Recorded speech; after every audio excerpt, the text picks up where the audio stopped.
Putinile meeldib öelda, et see on vastasseis Venemaa ja NATO vahel või Venemaa ja Lääne vahel. Ja et nad tahavad kukutada Venemaad ja teha halba Venemaa rahvale sellega. Jah, mingis mõttes võib öelda tõesti, et nad tahavad kukutada Putinit, aga seda ainult selleks, et teha head Venemaa rahvale. See on tegelikult vastasseis kahe liikumise vahel, kus ühel pool on demokraatia poolne liikumine ja teisel pool on demokraatia vastane liikumine. Tema nii-öelda alustasandil on see vastasseis liikumiste vahel, kus ühel pool on siis suurema demokraatia poolne liikumine, suurema vabaduse poolne liikumine, mis on nagu siis kuldsajastu osa. Ja teisel pool on liikumine siis demokraatia vastane, vabaduse vastane ja ta on kuldsajastu vastane.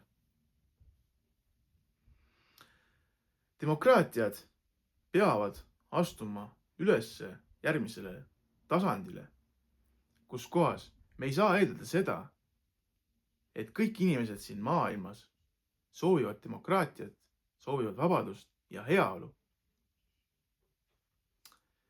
Ja mingis mõttes nad tahavad tõesti seda, aga nad ei ole nõus maksma hinda selle eest, kus nad peavad muutma enda riiki, enda juhtkonda ja enda valitsust.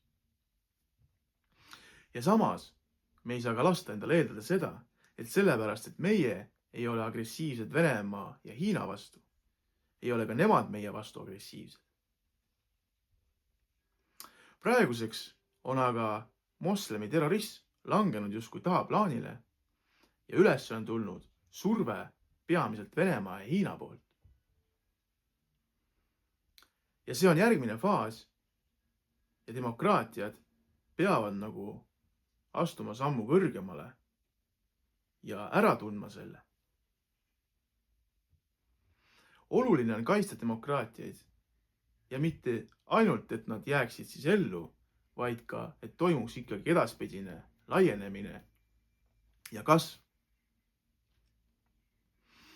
Mõned riigid on aga omanud tänaseks demokraatiaid niivõrd kaua, et nende jaoks on muutunud see enesestmõistetavaks, et neil see on. Ja nad on tegelikult lubanud teatud tüüpi inimestele tulla valitsusse, kes tegelikult kannavad enda sees demokraatia vastas sihukest suhtumist. Nad tegelikult ei soovi demokraatiaid, aga nad on tulnud valitsusse, neil on lastud sinna tulla. Ja seega me peame, demokraatiad peaksid esitama küsimuse endale, missugust juhtkonda, missugust juhtimist me tahaksime näha nii-öelda maailmas ja enda riikides.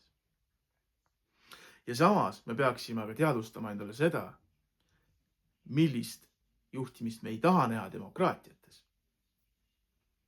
Ja oluline on see, et me muutuksime paremaks selles, et läbi näha või ära tunda need inimesed ennem, kui nad on jõudnud võimule. Ennem kui nad on suutnud nagu koondada enda ümber võimu, kus nad on võimelised siis tõesti muutuma agressiivseks teiste riikide vastu ja tegema otsused, mis on tegelikult nende rahvale kahjulikud. Kui me vaatame näiteks seda ehe näide, mis toimub praegu USAs Trumpi valitsuse näol, siis siin on selge, et see mees ja need tüübid tema ümber seal, nad ei ole need inimesed, kes tõesti hoolivad rahvast, hoolivad demokraatiast. Nad on pigem Trump on ikkagi rohkem diktaatori moodi inimene, kes tegelikult sooviks, et tal oleks see nii-öelda võim riigi üle, et tema oleks ainukene, keda kuulatakse. Sest tema jaoks tegelikult täna ei ole nagu inimesed ei tähenda mitte midagi. Ta lihtsalt ei näe inimesi endaga võrdsena. Ta lihtsalt näeb ennast palju kõrgemal inimestest, palju tähtsamal inimestest. Et see on väga huvitav nagu nii-öelda aeg, eks ju, milles elada, kus me saame nagu näha, kuidas nüüd see kõik lahti rullub. Nii-öelda USA-s, eks ju, mida sellega nüüd rahvas peale hakkab, et mida peab siis juhtuma, et lõpuks rahvas ärkaks üles ja näeks, kellele nad on lubanud tulla võimule. Ja võib-olla siis ütlema, et me ei taha sellist presidenti endale ja tal oleks aeg kunagi ära minna sealt. Et jah, no vaatame, see saab olla huvitav.